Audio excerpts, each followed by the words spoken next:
ഉപ്പ് തിന്നവർ വെള്ളം കുടിക്കുമെന്ന് ഒരിക്കൽ കൂടി അടിവരയിട്ട് വ്യക്തമാക്കിയിരിക്കുകയാണ് കേന്ദ്ര സർക്കാരും കേന്ദ്ര അന്വേഷണ ഏജൻസികളുമൊക്കെ. തെറ്റ് ചെയ്താൽ അതിശക്തമായി തന്നെ നടപടിയുണ്ടാകുമെന്നും ശിക്ഷിക്കപ്പെടുമെന്നും ഒരിക്കൽ കൂടി കേന്ദ്രം വ്യക്തമാക്കുകയാണ്.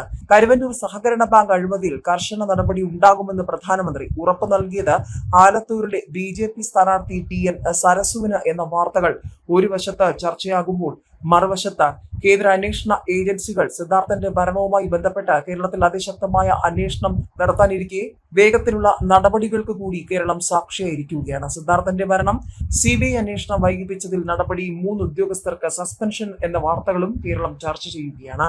ഏതായാലും കേരളത്തിലെ സഖാക്കന്മാരുടെ നെഞ്ചിടിപ്പ് കൂടുമെന്ന് വ്യക്തം. കരുവന്നൂർ സഹകരണ ബാങ്ക് അഴിമതിയിൽ കർശന നടപടി ഉണ്ടാകുമെന്നാണ് പ്രധാനമന്ത്രി നരേന്ദ്രമോദി വ്യക്തമാക്കിയിരിക്കുന്നത്. ആലത്തൂരിലെ BJP സ്ഥാനാർത്ഥി ഡോക്ടർ TN സരസുവിനാണ് പ്രധാനമന്ത്രി ഉറപ്പു നൽകിയത്. പ്രധാനമന്ത്രി TN സരസുവുമായി ഫോണിൽ സംസാരിച്ചിരുന്നു. ഈ ഫോൺ സംഭാഷണത്തിലാണ് പ്രധാനമന്ത്രി കരുവന്നൂരിൽ നടപടി ഉണ്ടാകുമെന്ന് ഉറപ്പു നൽകിയിരിക്കുന്നത്. തെരഞ്ഞെടുപ്പ് പ്രചാരണം സംബന്ധിച്ച വിവരങ്ങളും പ്രധാനമന്ത്രി തേടി. വിവിധ മണ്ഡലങ്ങളിൽ മത്സരിക്കുന്ന BJPയുടെ വനിതാ സ്ഥാനാർത്ഥികളുമായി പ്രധാനമന്ത്രി ഫോണിൽ സംസാരിച്ചിട്ടുണ്ട്. ഇതിന്റെ ഭാഗമായാണ് ആലത്തൂരിലെ സ്ഥാനാർത്ഥിയുമായും പ്രധാനമന്ത്രി ഫോണിൽ സംസാരിച്ചത്. കരുവന്നൂർ സഹകരണ ബാങ്കുമായി ബന്ധപ്പെട്ട ക്രമക്കേടിൽ അന്വേഷണം നീണ്ടുപോകുന്നതിൽ നേരത്തെ എൻഫോഴ്സ്മെന്റ് ഡയറക്ടറേറ്റിനെതിരെ ഹൈക്കോടതി വിമർശനം ഉയർത്തിയിരുന്നു. അന്വേഷണം പൂർത്തിയാക്കി റിപ്പോർട്ട് സമർപ്പിക്കാൻ കോടതി EDയോട് നേരത്തെ ആവശ്യപ്പെട്ടിരുന്നെങ്കിലും കേരളത്തിലെ 12 സഹകരണ ബാങ്കുകളിലെ അഴിമതികൾ കൂടി അന്വേഷിക്കാനുണ്ടെന്നായിരുന്നു EDയുടെ മറുപടി.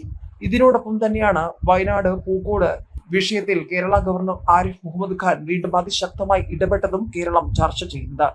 പൂക്കോട് വെറ്റിനറി സർവകലാശാല വിദ്യാർത്ഥി സിദ്ധാർത്ഥൻ മരിച്ച സംഭവത്തിൽ CBI അന്വേഷണം വൈകിപ്പിച്ചതിൽ ഇപ്പോൾ നടപടിയും ഉണ്ടായിരിക്കുന്നു. ആഭ്യന്തര വകുപ്പിലെ 3 ഉദ്യോഗസ്ഥരെ സസ്പെൻഡ് ചെയ്തു. CBIക്ക് കേസ് സംബന്ധിക്കുന്ന രേഖകൾ കൈമാറുന്നതിൽ വീഴ്ച വരുത്തിയതിലാണ് നടപടി. ആഭ്യന്തര വകുപ്പിലെ M സെക്ഷനിലെ ഡെപ്യൂട്ടി സെക്രട്ടറി ഉൾപ്പെടെ 3 ഉദ്യോഗസ്ഥർക്കെതിരെയാണ് നടപടി. 3 ഉദ്യോഗസ്ഥരെയാണ് സസ്പെൻഡ് ചെയ്തത്.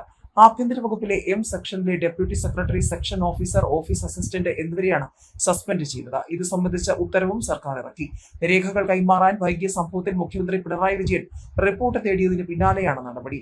വിജ്ഞാപനം പുറത്തിറക്കിയിട്ടും പെർഫോമ റിപ്പോർട്ട് CBIക്ക് കൈമാറിയിരുന്നില്ല.